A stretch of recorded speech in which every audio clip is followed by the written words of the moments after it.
FIS.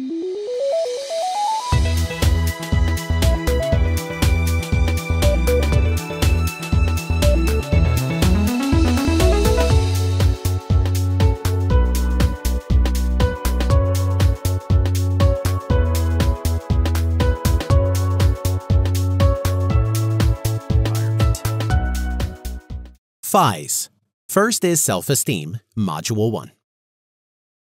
One of the biggest complaints or matters of unrest we hear about is the review process in any shape or form. Whether it is trying to help a child or trying to improve the performance of an employee, it is a tough process for several reasons. Number 1, we live in a guilt-built society. Number 2, many reviews focus on the negative. Number 3, one of man's greatest fears is criticism. Number 4, many do not know how to design a positive review that also deals with a less than adequate performance.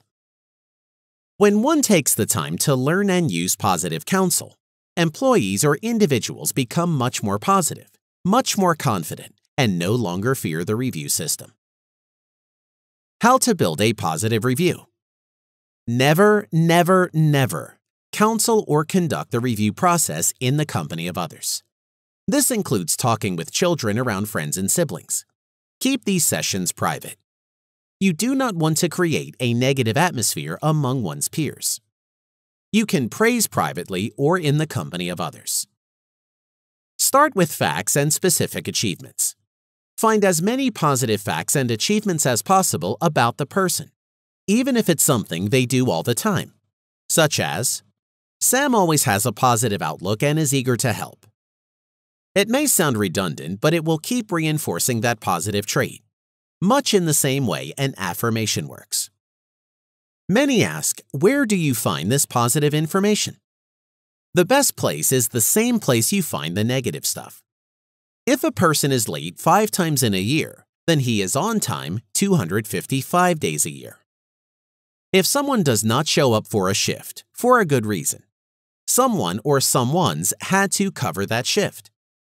If they are one of these individuals, let them know. It shows you see the positive things they do. This is excellent positive information and feedback. People love to hear about the little extra efforts they make, and it reinforces the fact that someone is paying attention. Positive counsel. Number 1, identify the situation. Number 2, evaluate the contributing factors. Number 3, develop a positive solution. There is no such thing as perfection. To error is human. At best, we are 95%ers. We will make mistakes, and because of situations in life, we may not be able to meet the standards constructed by others, or we can digress in areas of performance. This is where compassion, with respect, recognition, and forgiveness, can be administered. You can make exceptional performers out of the ordinary, and good performers out of the bad. When you need to correct a situation with a person, you can do this in an area called Areas of Improvement. Take the time to put as much focus on the positive as possible. Identify the situation and address the situation with a positive.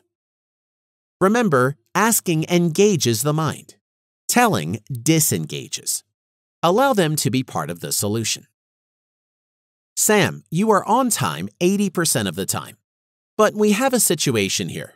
Not a problem we need to address. Can you give me some idea what is causing this? Let them define the issues. Is there anything we can do to help correct this situation? Within reason. Sam, what can you do? What will you do to correct this situation? Let the solution be their idea and suggest when you can. Define and write a positive solution and have both parties sign it. Keep it with the review. When there is an improvement, you now have more positive feedback for your facts and specific achievements. How to tell people their behavior is unacceptable. There are people whom we may view as obnoxious, selfish, deluded, pompous, or other negative qualities. However, you do need to note that these bad people do not actually realize that they are doing anything bad. If you find a person's behavior as anything but acceptable, here are some suggestions to address that to them. Ask permission to speak on the matter. Before giving the other person a piece of your mind, ask if he or she would take a minute to talk to you. Ask them if they have a minute or two to spare in discussing something personal. Make them realize the consequences of their own behavior. Instead of directly telling them that they are selfish and manipulative SOBs, cautiously tell them their own behavior may be seen as negative for some people, and that it may affect relationships with others. Try to make them realize that all of us want to be accepted, and we would find ways to straighten out our behaviors if it is not at its best. Listen to how they view their behavior. People do not become negative people in an instant.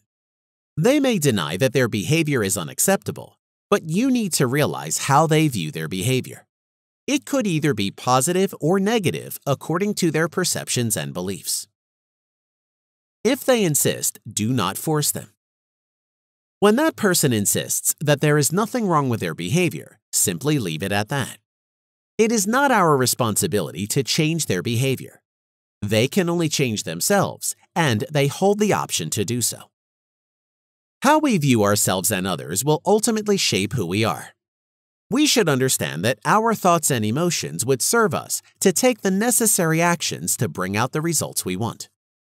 When we understand this manifestation, we make conscious efforts to make ourselves better people.